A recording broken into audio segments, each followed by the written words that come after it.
Okay, so I started another turn. I've run through the Agora phase actually.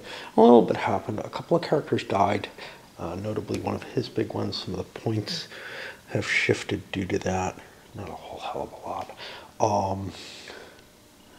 But not much else, honestly.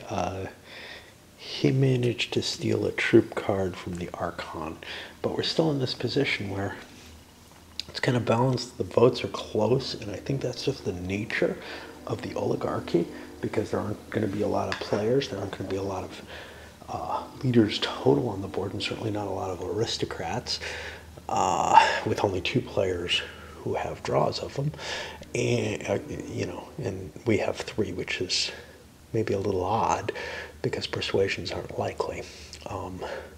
But he's just able to keep swapping as long as he has 2 characters. Now, somebody could kill one of them, and that would help a lot. But nobody's been willing to take that step yet of murder. And everybody else feels kind of, the non-aristocratic players feel almost completely left out of the game. The secondary aristocrats feel like they're losing ground relatively quickly. Now, on the bright side, one of his characters starting to age. And with all the influence he has, he's very unlikely to be able to get a valid draw ever, which is kind of cool. Drain's beginning to have an effect. He can only have a government as good as he buys. He can assign the positions. He paid $3 for that. Then he assigned strategos everywhere. Paid $3 to that. He spread them all out away from his aristocratic rivals. That was a mistake, because now he can't face the Invade Boeotia card that he really would have liked to have done without them, without paying $6 more. That might be worth it, except that he's going to be giving more popularity to other characters if he does that, and that doesn't seem wise. We could probably push an attack on Argos through. That would only cost me $3.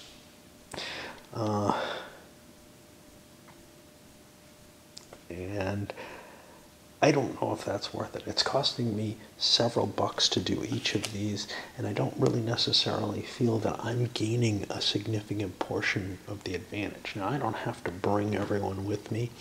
I can, focus on Xanthippus on this. He would be in my own Polemarch. That would give me some advantage. But there's no regular trading. You can't just trade things except agreements, basically, outside of regular order, which is, you can do it, let's see here. So nobody can just give me money at any given time, which means since they don't have any votes, any right to vote, he's not going to be able to help gain his own victory points. So I'm just helping him out of my money. I think it's worth it, because in the end, it's the popularity markers that count, and I think I want to collect them. I think next turn, though, if I'm in this position again where they're presenting a united front still, I'm going to have to work with them at least to some extent. They want to deny me the main government position, but then I get somebody who gets, say, a couple strategos like him. He might be willing to support the war in that case. But I'm still giving him more points than I'm giving over to myself. And here, he might not be willing to do it at let's get even popularity. He might, though, just to prevent Red from getting the popularity. So that's, and Red's got a big pile of chits because it's been an easy choice. Plus he has the ability to, he has cash.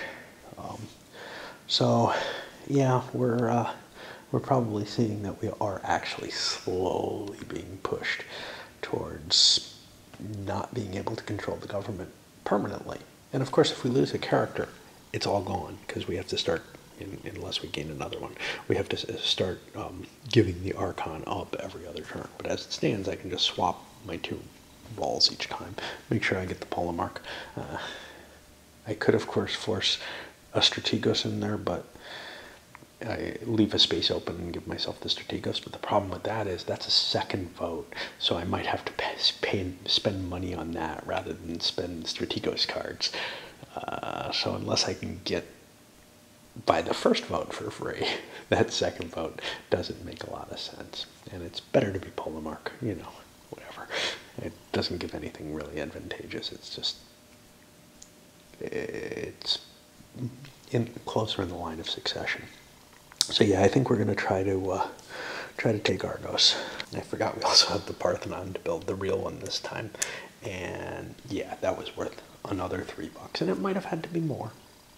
These guys could spend money if they want to prevent it, but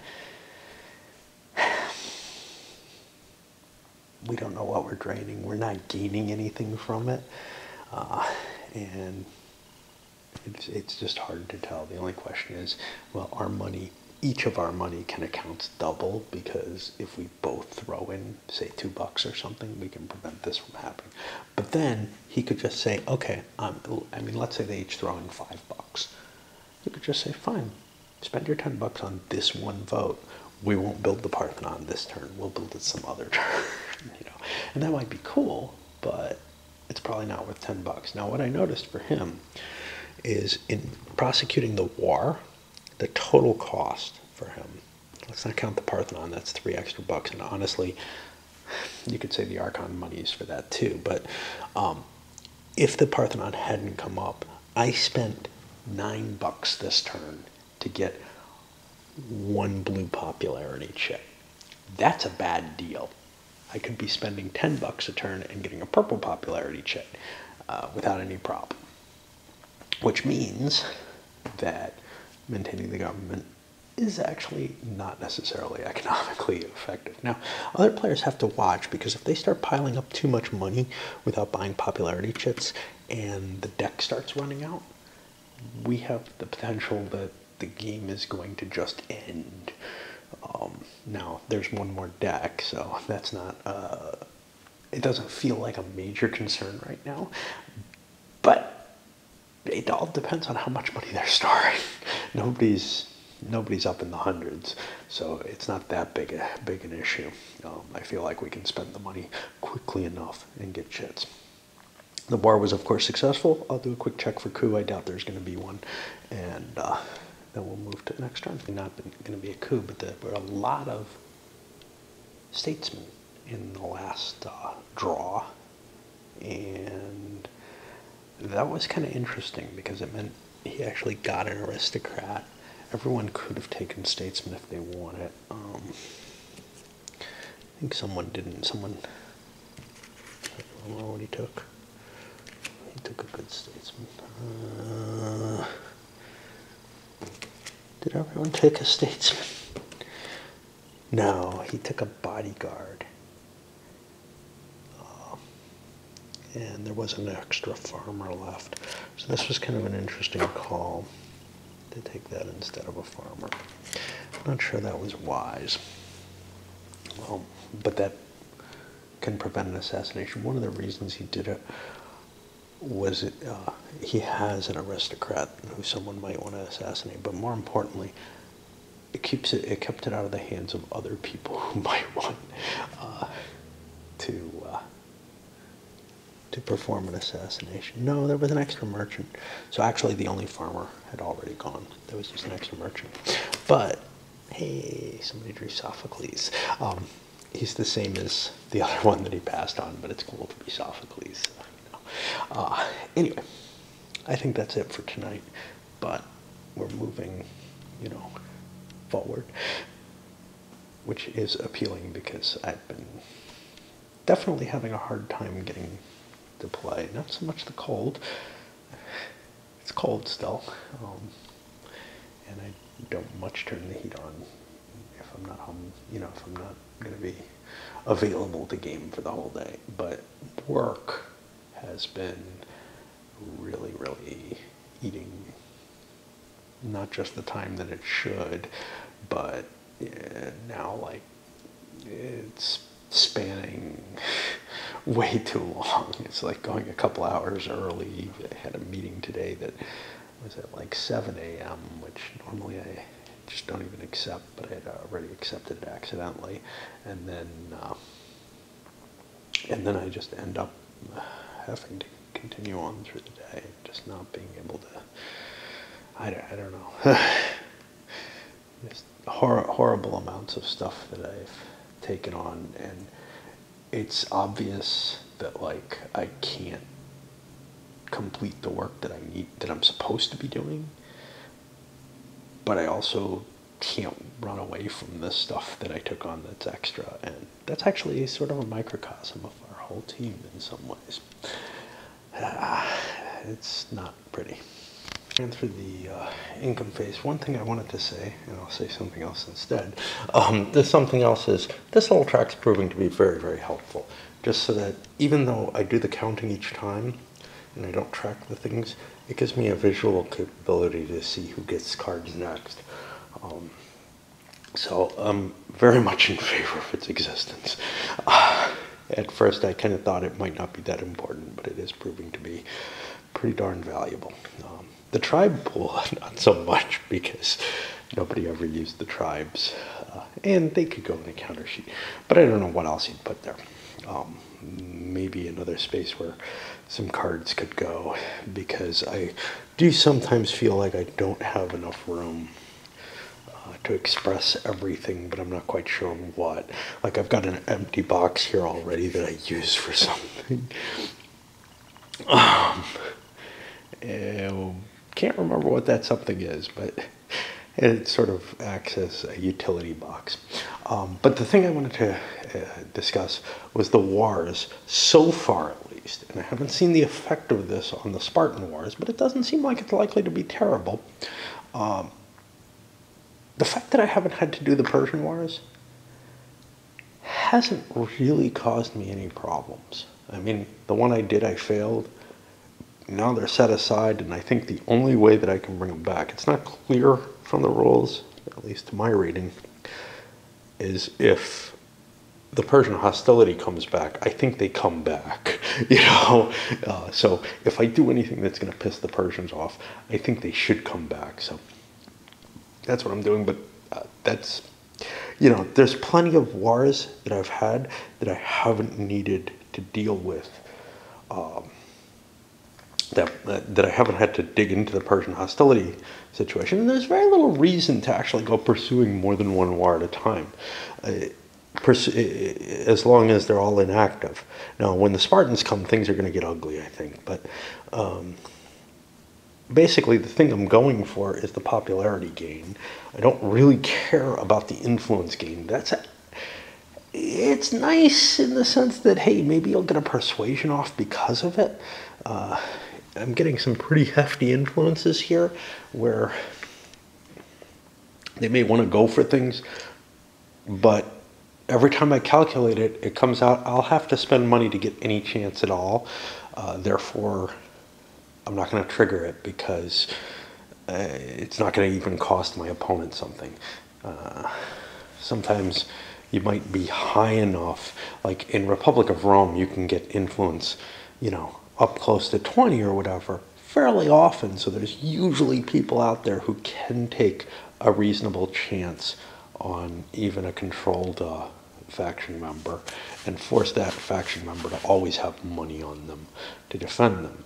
And then, you know, you might be able to pick one off or whatever on a low roll or something if the defending player doesn't have enough money to cover it. But I'm not seeing that here. Those influence numbers aren't getting all that high, although this really is. He's got a 7, 17, 20 influence. Yeah, I mean, he's up there. But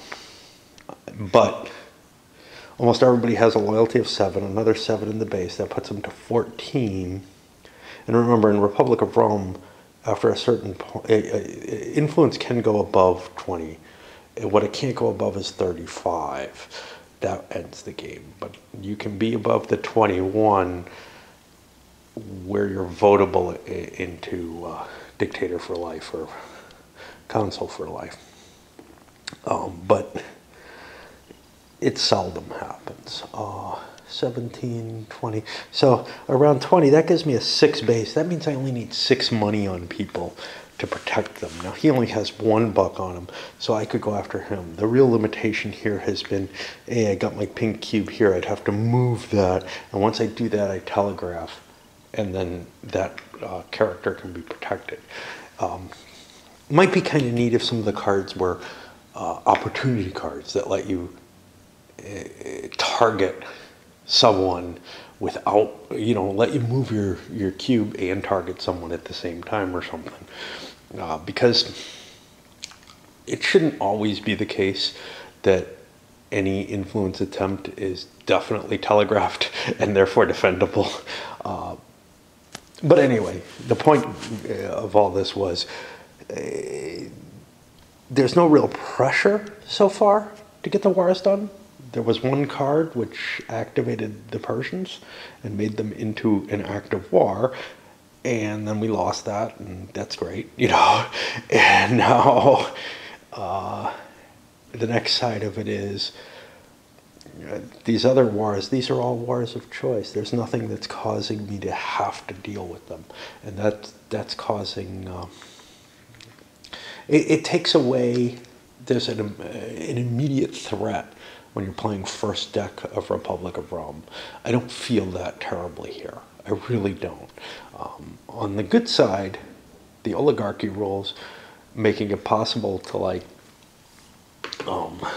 survive a failure means that, hey, the game's not going to end on that first deck most of the time due to failures. The game gets to continue, and you get to keep playing it under perhaps a different government, like this oligarchy that came after, a defeat than historically happened. And that's kind of an interesting facet to it, but I do kind of miss that serious pressure that I feel like both Republic of Rome and Republic of Carthage had, of must save the city, On the other hand, Founding Fathers, which I like a lot, maybe even more than Republic of Rome, I think doesn't really have that pressure either most of the time. It's possible, but I feel like that has very, very different mechanisms. This has more of a Republic of Rome flavor to it. That's clearly, you can see the lineage, but it's got enough different things going on in terms of the way the elections go and everything that it doesn't feel like, someone or a couple people can just kind of dominate the game the same way. Now, maybe I'm looking at it through rosy lenses because I do remember one or two players kind of controlling the game for a long period of time in that, which, But here, we've got one person and we can't get him out of there just because of this low vote total. Anyway, I guess that's enough babbling for now. Things are kind of exciting. We've had another death already. It scored gold, a whole point off of popularity, and we're seeing new characters coming out. But there's a blackmail attempt going against Lysistratus here. I'd love to be able to take the Archon ship. That's coming from over here, yeah. So he's actually more aristocratic if he succeeds. He's got it up to a 10 because it's a blackmail, which is pretty cool. Let's see. Oh, he screwed up. Terrible. One big thing with that, all this money that I was investing in that attempt goes on to that character. Now that strengthens this pinkish purple a lot. He was kind of cursing himself because he bought a game or whatever for 10 bucks. Nobody so far has gone, whatever the big one is, 20 bucks for 2 double popularity. Nobody's had that kind of money just kicking around that they wanted to risk. That they wanted to get rid of because that money could be useful for something like a blackmail attempt. But in this case, that was a failure, however, which means that he's going to lose popularity. He loses 4 popularity. Now, I believe that's 4 counters. I have to look that up. But, yeah. Oh, I don't know. I think there was more I wanted to say. But I can't really recall what it was.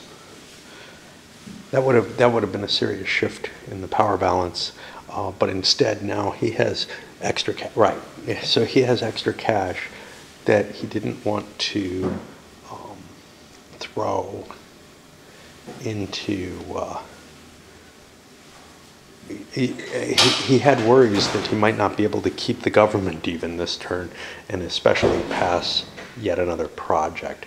It's been expensive to keep the government, and he's running close to the edge. Now, nobody knows that because he's got a hidden pool of money, but it's not as big as he probably could hold on to it this turn, but I don't know if he'd get that project through. Well, the world just changed. Jumping over the old guy, who would have been the first one, and we've had 2 deaths before either of these. The Archon died, Onitor, and that changes things a lot. It means the Basilius is now, I believe, the presiding magistrate, yeah. And so he will be the one controlling the government. And given the vote totals, his own cash reserves, etc., he can probably keep control. And he also has enough people that he could assign the government entirely to himself if he so desires. The question there, of course, is, would he rather prosecute wars? And there's some new ones coming out here. Raid Phoenicia creates Persian hostility, so we probably don't want to do that. And that's an interesting point. There are wars out there that can still activate the Persians that come out in the later decks. So that's kind of interesting. I was thinking, wow, we're kind of getting these things I'm not sure that they shouldn't. I'm pretty sure things like Chersonesus wouldn't bother the Persians terribly much. But some of the others I had some questions about, notably Sign Up. I thought that was close to Persian territory. But again, my knowledge of the Greek landscape isn't much, and I don't feel like running and looking that up. But yeah, this is a major shakeup that we're seeing in place here. The other thing it shakes up is the victory point track. Boom, he's in the lead now. And that's where all his victory points were. The Polemarch Lysistratus there, he had some, but the blackmail wiped out most of them. You see the tokens go before. What's not clear is whether or not you choose double popularities before popularity. You're supposed to do it kind of randomly, but I don't know how much sense that makes if there's doubles and singles. I just took the singles because, I don't know. Maybe you randomize until you get the amount that you're supposed to, but any kind of randomization is dangerous. It might reveal something unless it's by dice. So just because these counters are hard to tell which side is which just by feel compared to the older die cut counters. The laser cutting doesn't buckle the sheet in quite the same way, and I'm often making the mistake. At least they're all printed in the right direction, I think. I'm not positive, but I don't remember seeing any on the wrong side when I was punching them. And we're on this guy trying to figure things out. That brings another thing out. Buying these out of the deck for $10, especially low-valued ones, the high-value ones perhaps, but that's not really been happening. So the income production has kind of gone down over time. And these are all alpha deck cards, which means they're going to come out at the beginning of the game, whenever that is, and they probably don't get reassigned easily. So unlike the concessions in Republic of Rome, there's not an easy mechanism to get them back in play. And whatever card you buy back is worth 10. I'm not sure that's reasonable, because clearly, $10 for this thing, it'll pay for itself in 2 turns.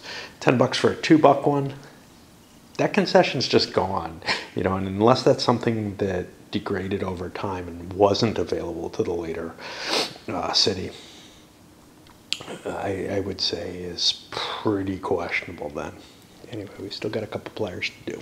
Death of the Archon, a new leading faction is in place, And notably, they have more votes than the other two combined. Now, that doesn't mean that they can just force everything through, although they can, but it doesn't mean that they, can't be challenged at all and can just grab whatever they want, however they want it. But what it does mean is that they can set up a set of offices, presumably favoring themselves, maybe giving themselves the Archon and the Basilius and not the Polemarch, which means they won't be getting as much fame from here, but the death of one character won't lose them the government, which is what he faced. But they can also keep setting different sets of 3 up. There's only so many different sets of 3. There aren't a lot of aristocrats on the board. There's 3, 4, 5, 6 total on the board. So if I'm taking 2 of those myself, there's less permutations, but there's still a lot. Each permutation that's defeated is going to cost these guys $1. And if they only spend $1, he'll probably spend $1, because he gets to vote last to ensure that it goes over. So it becomes very, very unlikely that the same kind of blockade can be placed that was placed on pink against white. Pink's money didn't run out, but it was coming close. In this case, the question becomes, well, do we deal with him? He's at 20 victory points, which is more than anyone else, or with red, who's at only 9, but has a big pile waiting there to die. And that's a hard call. I gotta swap batteries. What the neat deal here, shit, battery thing is not working. The neat deal here is that I don't want to, this is why I want to deal with someone. I don't want to have all 3 offices, because that gives me, well, that gives me the same situation as taking a Strategos. The Polemarch is not a particularly advantageous office, but if I don't take the Polemarch, I have to give I have to give essentially a Strategos type office to one of these 2. I don't have to take him with me for any military fights, and that makes things kind of interesting. It's like the Strategos. I can leave him behind. So that's kind of cool. Which means there's not much of a guarantee. It's just there's a slight advantage, which amounts to he's got the 3rd rank in the offices, whoever ends up as Polemarch, and they end up getting an extra influence, which isn't necessarily terribly valuable. So it might not even be worth it them saying, yeah, we'll deal for this, but they're probably less willing to spend $1 to oppose it. Brought everyone along, and which might not be the greatest idea, but we wanted to gain what we could. We managed to get this passed. Basically, there was no opposition. Built up a big navy, and built up the entirety of the army, and succeeded in beating this, which got everybody an extra influence, and a double popularity chip, which is pretty cool. Nobody's too upset with his rulership if he's spreading the wealth fine. As I run through these cards, I came into a problem. The deployment of the Thetis card. Henceforth, Thetis always vote for projects, shipbuilding, and prosecuting wars that require fleets. That is almost what they say on their card. It doesn't say about shipbuilding. But other than that, that seems like it's almost exactly the same. I don't know what the deal is there. If the Thetis cards are saying something that only applies during this card, in which case it's not complete enough, or if this adds just the one thing to shipbuilding. These other, we've got players beginning to take these democratic laws because they cannot take any of these, and you do have to take garbage if it's in the deck. You can't say, oh, there's nothing there that's playable. No, you got to take something now. You may be in a position where, because there's just two aristocrats and a bunch of laws left at the end as we get towards the bottom of the deck, or of the hand. Significantly enough to provoke a coup here. So we're just going to push into the next turn now. Tonight's it's Friday. I'm not going to be able to get more gaming in. It's a shame. I have another another review game coming up. Yeah, I mean, I review all the games, but what I mean is another review copy. I will be getting back to Gloomhaven, and I'll be interspersing it with other games as well. But I do have one more Ancients, kind of a little bit more Euro-ish than this, but not all the way into the Eurozone, I don't think. Done the economics for the next turn. I've been kind of on hiatus for a couple of days now. Usually I get some gaming done over the weekend, a little stronger usually than over the weekdays, but you never can tell. This week I was supposed to go shopping. Unfortunately, I hurt my eye, and I was really only able to lie down in bed with my eyes closed, which mainly meant I got a lot of sleep and hurt my back, but it does set me back a little bit in terms of where I was kind of hoping. I had thoughts maybe I would have finished this fight out and be able to move on to the next game. But also, it's even worse than that because I missed the shop, and probably could have done that for my eye, but again, my back was hurt. I didn't feel like I could haul my cart up the hill easily. Plus there was rain and all kind of other things, and I hate shopping. But anyway, that said, I did chip in here because I wanted to talk a little bit about something that maybe I've spoken to before. Never sure. But the death pattern, I know it's been on my mind before, the death pattern of basically the deaths coming out from here and then triggering off of this and being really closely related to the age. I'm all in favor of that. I really am. I think overall that's a very good solution, and it's kind of nice that it's a little random, but it's not quite random enough, because what you have in the original Republic of Rome is the possibility that anybody who's alive could die. You know, somebody get, and maybe some of that has to do with these being named an important statesman, and you don't really want them to be nobodies, you know, and just disappear. And in Republic of Rome, they're families of statesmen. Generally, you don't have a lot of individual statesmen. But in Republic of Rome, you have these random shit balls. And so far, I haven't seen any, hey, let's just randomize and kill somebody. You know, like kill the youngest person or something like that. You know, that's just...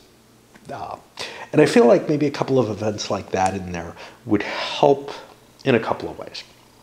Because one thing that happens is, gameplay-wise, you can keep your money on someone and you know it's pretty safe. Yeah, they could get persuaded, but then that's going to cost a whole bunch of money and probably is difficult to do. But then it does make them a better target. But that's available in both of them. But one of the big concerns is whenever you hoard up a lot of money in somebody on Republic of Rome, that person could die unexpectedly, and, you know, it's just risky. Now, the hybrid thing that I do in Republic of Rome preserves that, but it probably has the deaths come at too high a rate. I don't know. It feels about right for Republic of Rome, but you know, it wouldn't work here. But I think a couple of event cards that just kill people, not just by age, or maybe if the Hand of Time, you know, could extend to, it could still kill a single person from any period, you know. It wouldn't have to be one of the first three.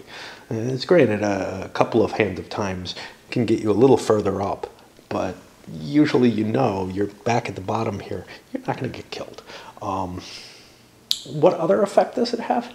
I mean, you know, historically, people died of diseases and stuff, or some other thing that's not directly related to the game. So it would be appropriate for that. I think my main feeling is the gameplay one, and I'm not sure that that is terribly, you know, a justifiable reason to change things. But it does create this little nagging in my mind. this get handled better?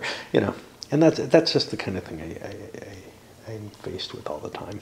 New leading player, so he determined he's going first now, and the player order's a little different. I mean, we're still in the same cycle, it's just we're in a different place on it. But I would discuss that, and now we get a third Altus dies, and it's the big guy over here. In fact, his last, whatever the hell he was, which I believe is a farmer, he's left only with an aristocrat now, which feels a little funny.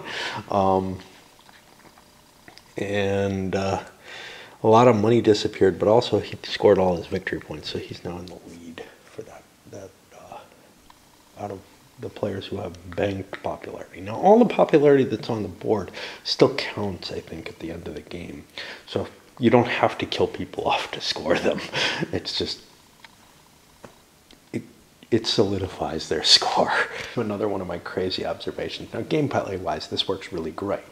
You've got to protect the people who have a lot of popularity and make sure you don't lose them to someone else. But in terms of like trying to assign that whole, oh shit, there, it turned red again, and green again, shit. In terms of who gets the popularity that someone important has, here it's the last person who held them before they died.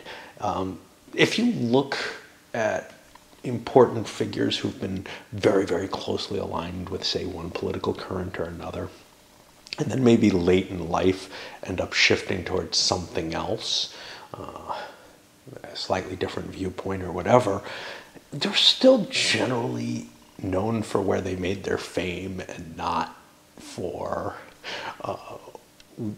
after that break. So there's something a little disturbing about that. Obviously, if you wanted to make it a gameplay thing, you know, if you wanted to incorporate that in the game, you could just score their popularity as they're being lost or whatever. However, in terms of gameplay, it's a lot more fun to be able to target these people who are sitting on a lot of victory points. I think that's very exciting, and I wouldn't want to get rid of that in the least. It's just, again, one of those little nagging things for me. Reds,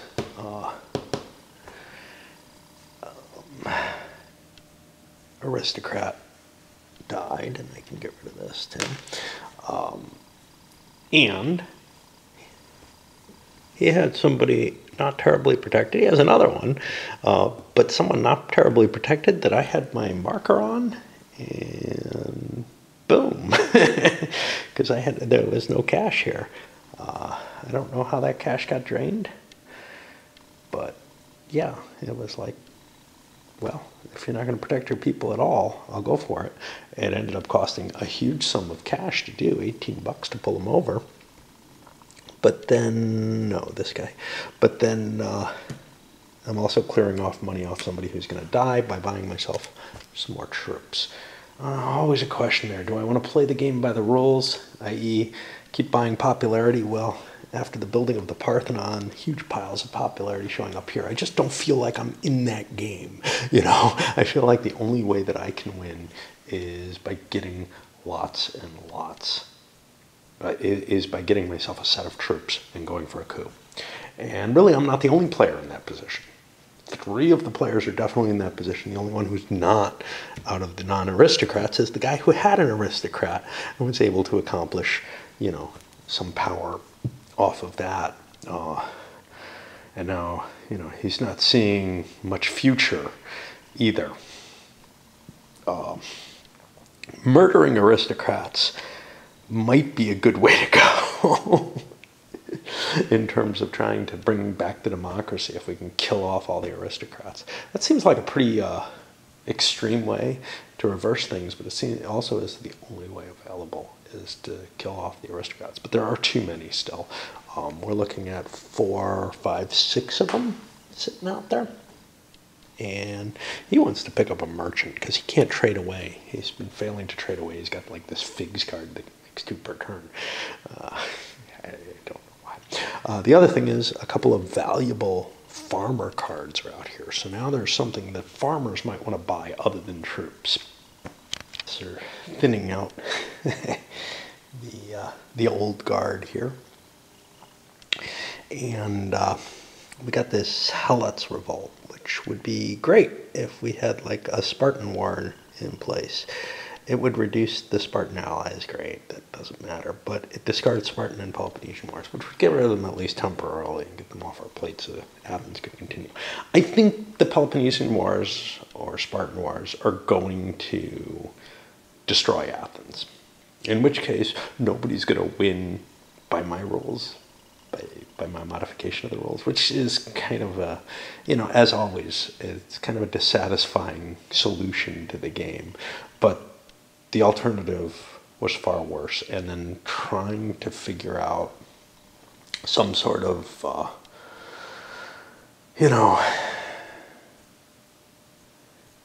don't know, like you're the best of the losers or something type circumstance is somewhat less effective, I think.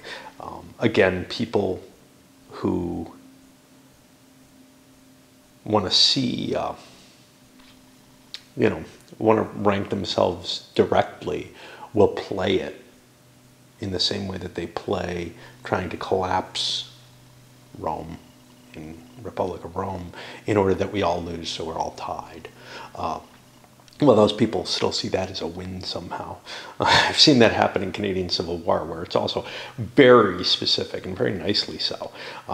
You can win the game if you meet your goals for the game.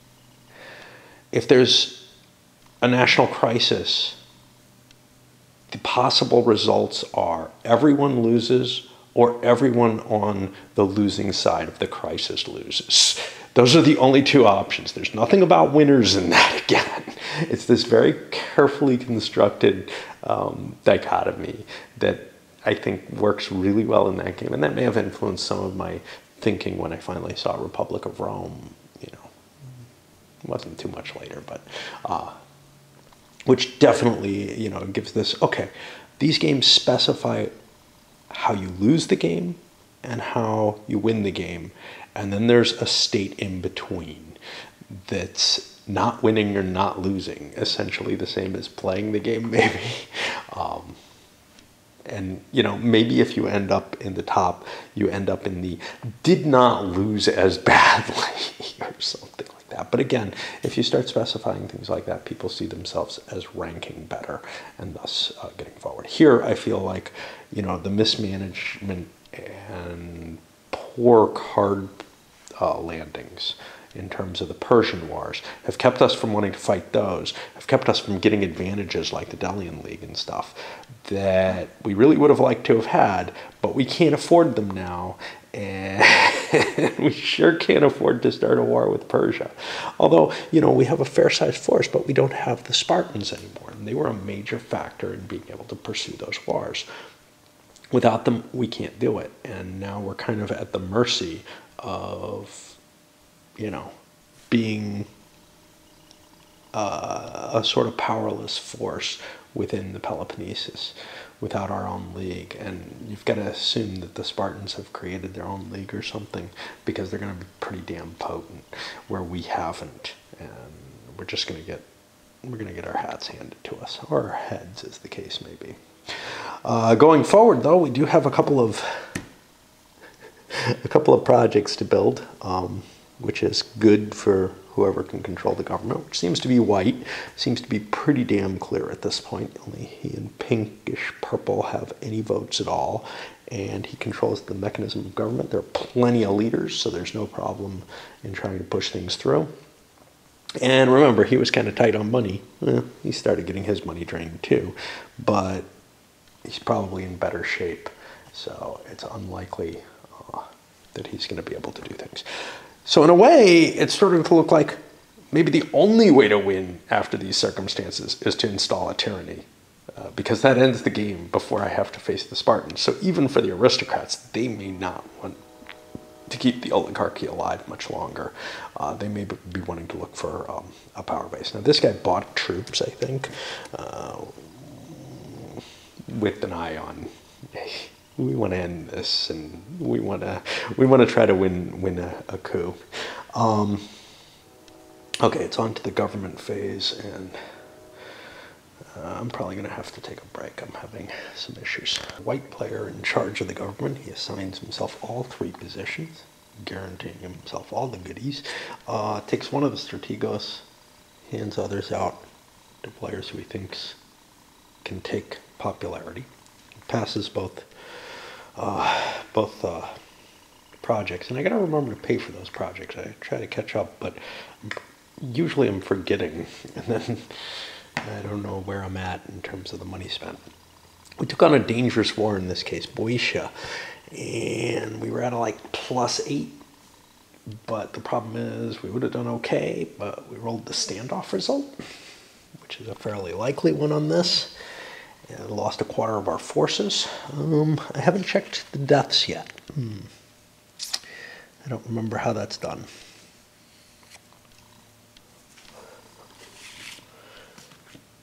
Crap.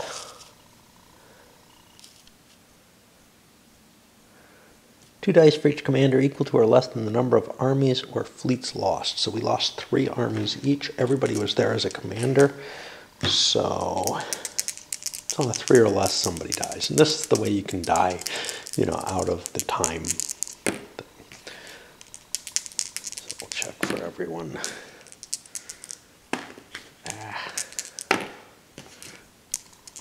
+3, I think. 4. Okay, so everyone survives, but now the problem is they've come back without succeeding.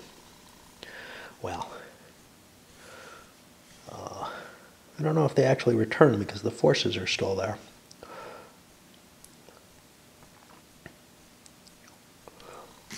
I seem to remember you don't return in that case, because here it says the one-time war discarded and returned forces. I guess the commanders do return, and there's no concept of retaining command the way there is in Republic of Rome. I thought there was, but apparently I'm wrong. Okay, so what happens? We look at the public relation table. We'll be making 1 die roll on that. We had a stalemate, so that's -2. 1 die roll? 1 DR, capital DR, so it's 2 dice. So we're at -2 plus the popularity of each leader. Well, what's the popularity of the leaders? That's hard to tell because, do we reveal that?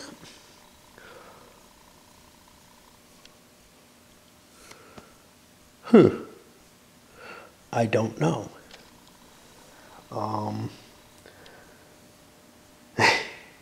I really don't know. If popularity is the points on these things, that could be quite a bit, in which case, they'd get commendations, etc.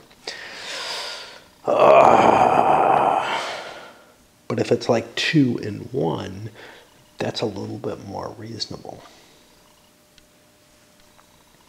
Let me see if I can find somewhere where it tells me whether those are revealed or if they just count as 1 point and 2 point. Obviously, 1 point and 2 point is way below what their actual value is. Just one thing I don't like about the black cubes, they count as just -1s. You could accumulate those and then get popularity chits. I cannot find a distinction in the rolls, so I'm going to use 1 and 2 points. That gives some chance of, people actually having to have a problem. So we roll a base 10, that goes down to 8. That's an 11. He's going to get commendation and a die roll of talents. What did I say? 8. He's going to be a 9, which means he's held blameless. So let's just give him his money. Right now he gets $4. You don't get paid for success. You get the popularity. So that's pretty big. What's our next one? Over here, he has no popularity, so he's an 8. He's actually going to be put on trial. All right, we have to remember him. He is going to get money. as is the other one. So that's $5 and $6 respectively is awarded to them for their failures. That's a little odd. Okay. But one of them is being put on trial and blamed for this whole thing. In order to have a trial, someone has to play an ecclesia card. The first to do so names one of their statesmen as prosecutor. The trial will be a vote, but only the following count. Non-aristocratic followers, votes on Thedes cards, and talents spent from statesmen. Okay.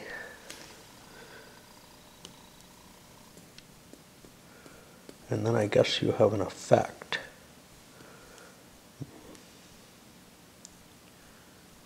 Modify using a 2 dice, oratory and popularity, subtract lost armies and fleets. Okay. So I don't know.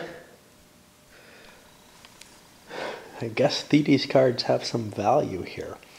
All right. Now the prosecutor, if he gets any fine, he gets some of the money and influence lost. You can lose influence. I don't think below your total. And you can get popularity and influence both rounded down. Interesting. Well, let's see. I think somebody probably wants to go for this because there's no real harm to getting rid of him. But then the problem is, whatever the effect of the trial, there's no modifier based on the trial itself. And the question is, do you want to help this guy who doesn't really get much at all out of it? Or do you want to help the prosecutor? And my feeling is this guy is not doing terribly well.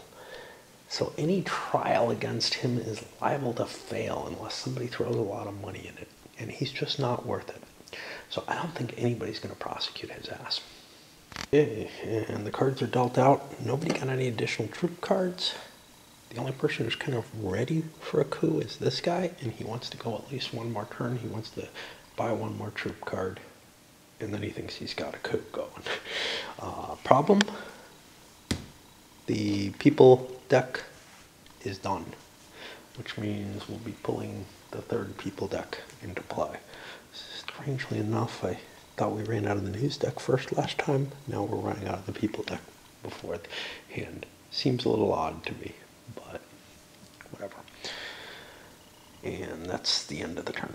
So this turn we're starting to, we made it into the third deck of news decks. Now you can see we put all the cards from the discard on top, like last time, which means there's actually some first deck stuff showing up again. We're not going to actually see third deck stuff until we get through all of the discards. That's kind of interesting.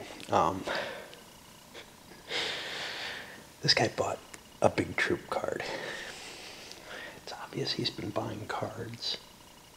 I think, and he also tried to steal troops from him, but didn't manage to find him with the backroom deals, which goes underneath the deck.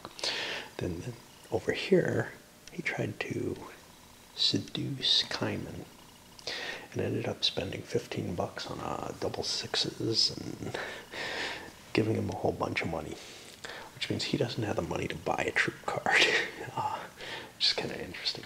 Other things we had some cards. The Spartan War, which can't show up because of the Helots Revolt in place over here, which is kind of interesting.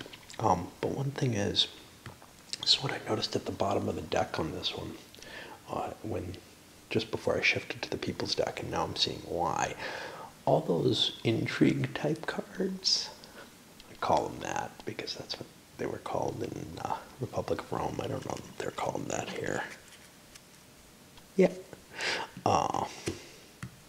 End up cluttering up the bottom of the deck, so there aren't going to be any troops or new people or anything like that, maybe in the last draw of any given deck, because you're going to have a pile of these if they got used. So that's kind of one thing to keep in mind, is that that final draw from the deck is going to be a little bit different from any other draw that you ever get out of it. Anyway, we've gone through half the people, and he's feeling pretty good, actually. He's got three troop cards. The only thing he doesn't have, no, he does have. He has himself a military leader, which was a big deal. So he thinks he's got a shot at it. Of course, who knows what happens, but, you know, he might get dragged into a war he doesn't want to go into. I wanted to point out, so those extra hoplite units you can build, well, here's a bunch of them here. You could lose some popularity for playing this. I don't know how likely it is that the players would want to do this. But in the democracy stage, only you can create these extra troops, which means the oligarchy can never expand the army in the way that you can during the democracy. Of course, the negatives to playing it may be enough to prevent people from, you know, doing it anyway. It may be such an... things that are good for the state quite often aren't good for the players. Unlike, I don't know. Some of the things that are good for the state are good for the players, but in general, things that are good for the state tend to be unpopular measures in general, and thus the players are disincentivized from actually creating advantages for Athens as a military power, which means in order to get those played, you probably need some kind of deal where you're getting something that other people are willing to give to you. But here, hey, we're just frozen, we can't do it. It seems to lean a little in favor of my idea, and I know Rick doesn't like it, in terms of historical aspects of being able to shift a faction away from its original starting to another, is the deck seems heavy on aristocrats as you get later and later in play. Maybe I'm mistaken, maybe I'm just not, you know, seeing the full disposition as well, but I keep getting hands full of aristocrats that, you know, people are taking nothing but garbage Democrat law rolls or cards instead on their draws. What this meant, nobody got any additional troops, and we're pushing into the coup. Did I mention the Boeotian War is over? Lots of points accumulated over here. Voted another one of these into play. None of that's probably going to matter because I think this coup is going to succeed. But we'll see. Just because I think one person bought troops. This guy. There was somebody else who had the option to. I think he did. But he said, you know what? It's not my problem. I'm going to pad my points because I'm behind, and it's only really the aristocrats who should be worrying about this. So hopefully they have it settled. Well, I'm pretty sure they don't. Okay, so the rebellion's set up. Big Thracian mercenaries. I had the extra 20 to pay for that. A couple of regular troops, and we're facing what the other players could put out, which was not a lot at all. And I can tell you this much: there are no other troops in anybody's hand. So it looks like this has the extreme advantage. And we start with the rebels.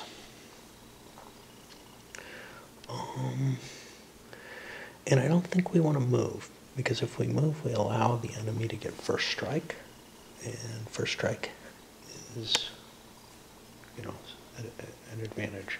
So I'd rather stand in the position I'm in. I've got this nice setup here, which means I hold the whole thing, and that means these guys each move forward, and now I'm in a position where I can launch attacks. I'll launch this attack. Let's find the coup rules. Coo-coo-ca-choo. Okay, so we have a +1. Oh, let me check for leadership on either of these. I believe you need a 3 leadership value.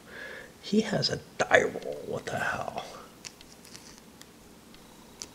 Well, I think that's only for battles, but it may have an effect here. He may have the possibility of being good.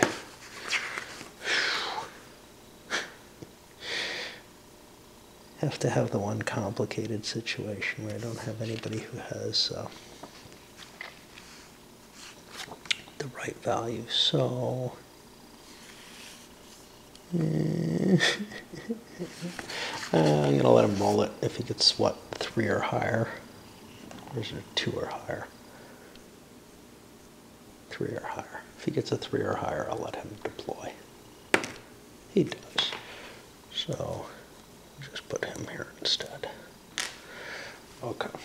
So this attack, I need a 4 or more is what I believe is how it works. And that's only a 2, so that didn't hurt. Here, I'm going to put the big guy in. Not sure this is wise, but okay, we got a hit, which means we get a little, and I forgot about my little 2-die system. And it wasn't enough to kill, and this guy will shift down. Okay, that puts it on pink. He'll swing back. He's at even. He gets a miss. And gold there.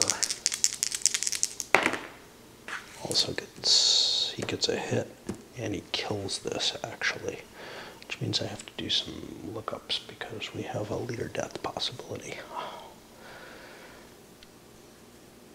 On a 4 through 6, the leader dies. Otherwise, he shifts to another card. He's dead. Okay, that was Miranides. So he's going to be gone no matter what. Well, it looked promising. This goes into the discard. And I'm running low on battery, so I gotta be back in a moment. Well, let's see where we go. We're first gonna attack here. And we're at +1 again. Black dies first, so we miss. And this thing will move into the best place it can. Over here, he's at even. He misses.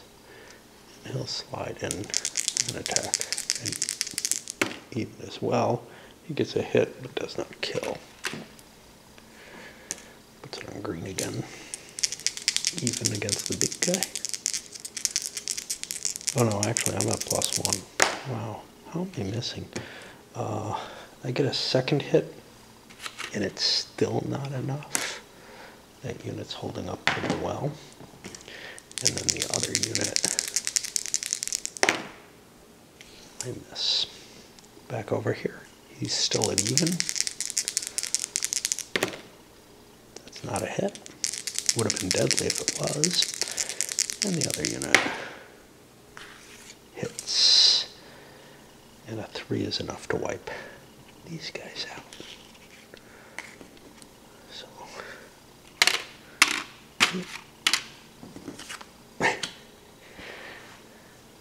back to green. I could drop down here. I'd really like to kill this, but I'm worried about losing the high ground. So I think I have to shift down. I'm just too likely to get killed this way, though. Yeah, I'll stay where I am. I'll attack the big guy. I get a hit, and it is a kill. And leader lost check.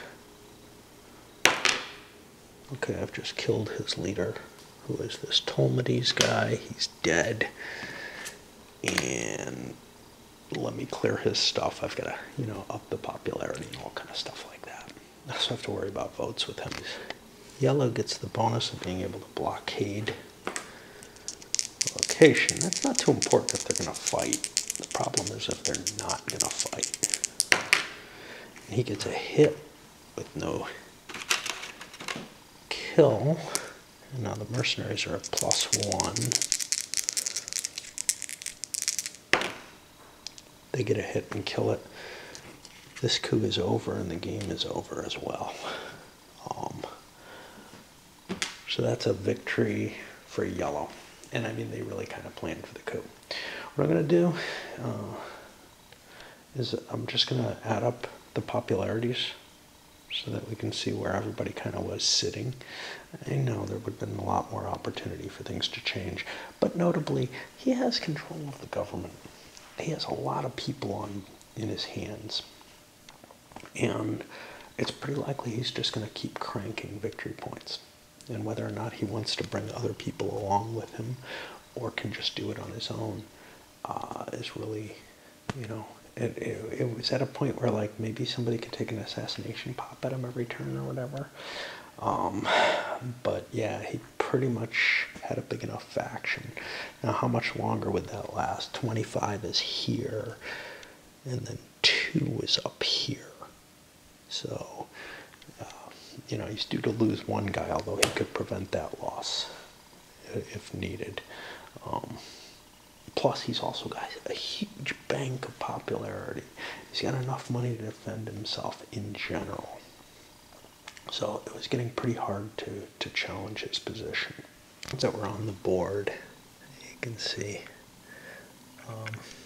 everybody kind of clustered here. Red was doing pretty well for someone who didn't have an aristocrat, but he made an aristocratic faction, but he did manage to have an aristocrat and was kind of the tiebreaker in the votes. So he was kind of potentially important.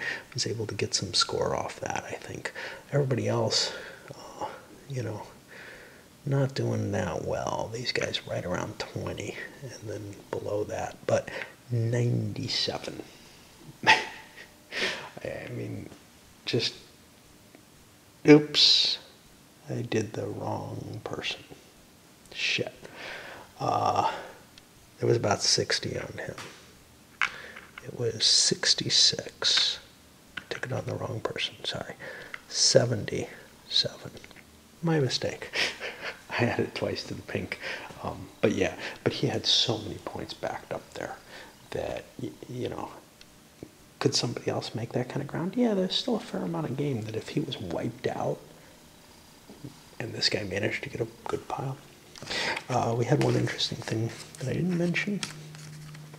He had Pericles in his hand, couldn't play him because Xanthippus is the 2-5A, so 1-2-5B, same family. It's his son, and he can't play it until that's cleared away, but,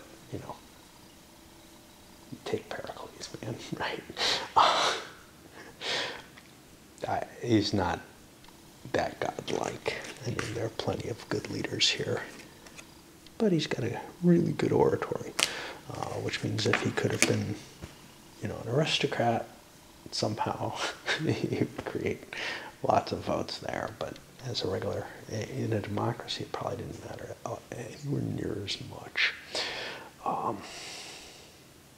But yeah, it was interesting.